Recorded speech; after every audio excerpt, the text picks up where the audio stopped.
So for today's video, we're going to be doing another part to my distress locks and how I do them. So you can see here I already started and I got some curl pieces in there, so let's get into it. So if you guys notice, I am using a different type of lock today, but it's the same method, you get the same results, but not the same look. So for pre-looping the lock, all you're going to use is a small piece or a thin piece of spring twist hair, and you get whatever lock you desire. I'm going to expand the loop of the lock so that we can thread the spring twist hair in between it. It's almost like threading a needle, so you're just going to insert one side and make sure both sides align. So once you do that, it should be nice and sturdy. We're going to go ahead and grab our crochet hook, and then we're going to crochet it at the base or the root of your client's hair. Now I know this angle is not good, but as always I have two angles, so bear with me, or you can go ahead and skip ahead.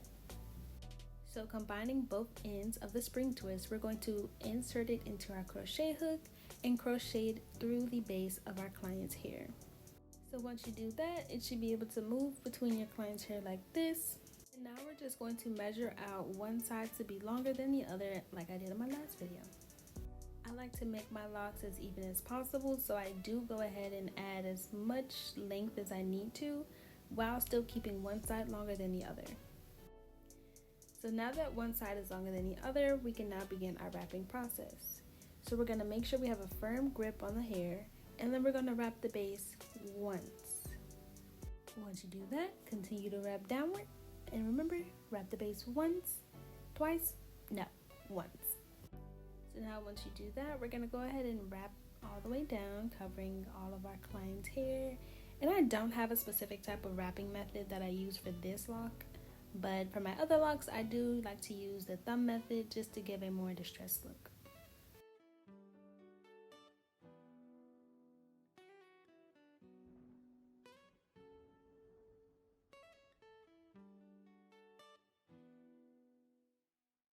So we have a little bonus feature. We're going to add some curls, and I will also show you how I add them. But first, we're going to go ahead and do this process one more time at this angle before moving on to our next angle. So we're going to crochet the spring hair through the root, leaving the lock on the outside. You do not need to pull it all the way up to where the lock meets the root of her hair. We're going to measure out the lock to where we want it, but making sure that one side is longer than the other, because that is the side you will wrap with. Once you have your longest piece, go ahead and continue to wrap, and remember to wrap that base only one time.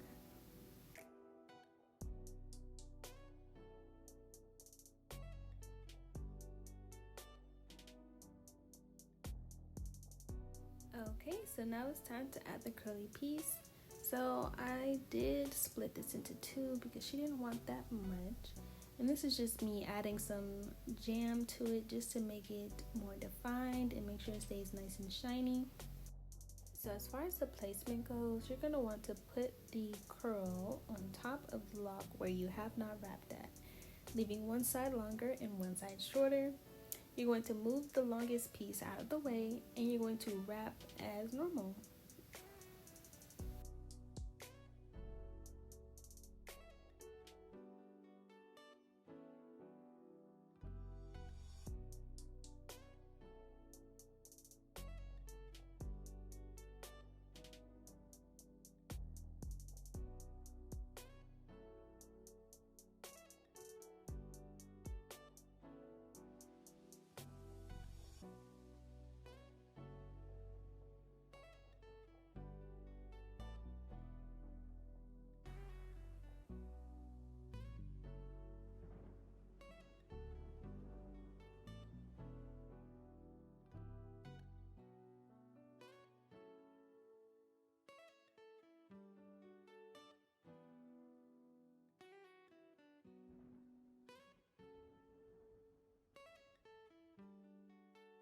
So this is how they look up close. I really love this style.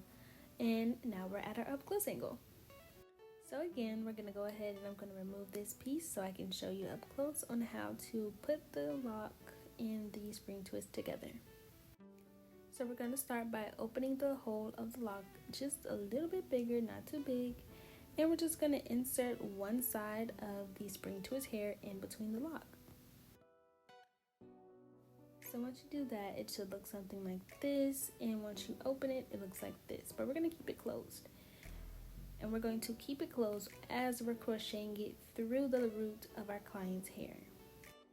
So now that we have our crochet hook, we're going to place it in between the root of the braid.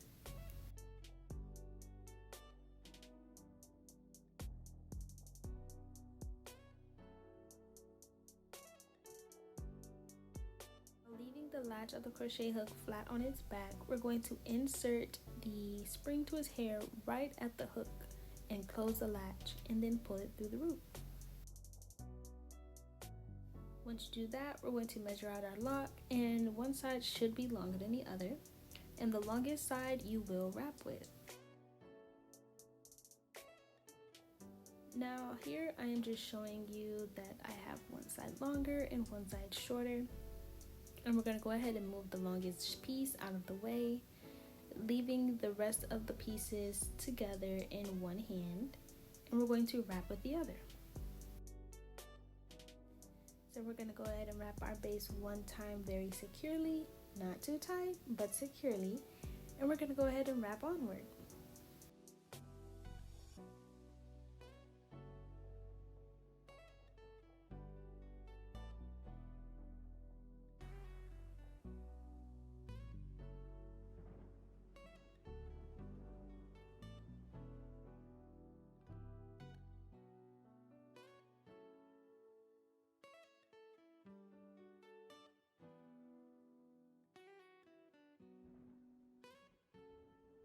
And again, as you get to the top, your client's hair will get a little bit longer, so you're gonna have to add more pieces, and you'll see me adding another piece and some more curly pieces throughout the video.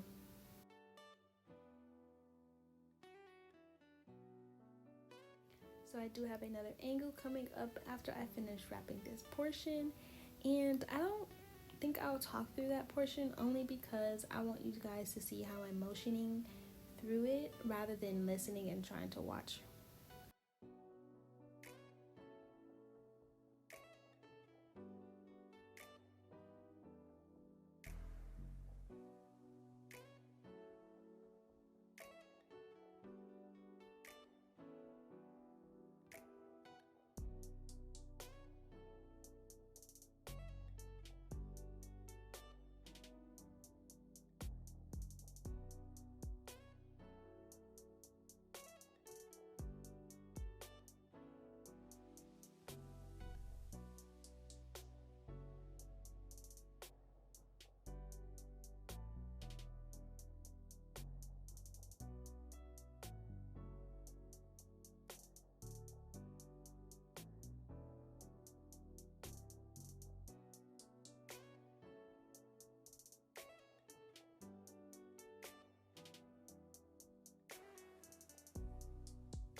So now I'm just going to go ahead and speed through the process as I'm getting closer to finishing.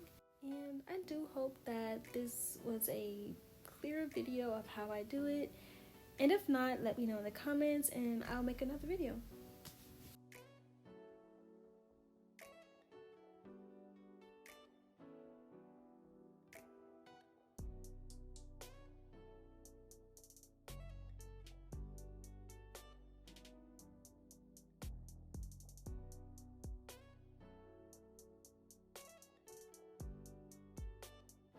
is the final look. Let's get into it. It looks so bomb. I truly hope this helps clear up any confusion from my last video. Thank you all for watching. Don't forget to like, comment, and subscribe, and I'll see you soon.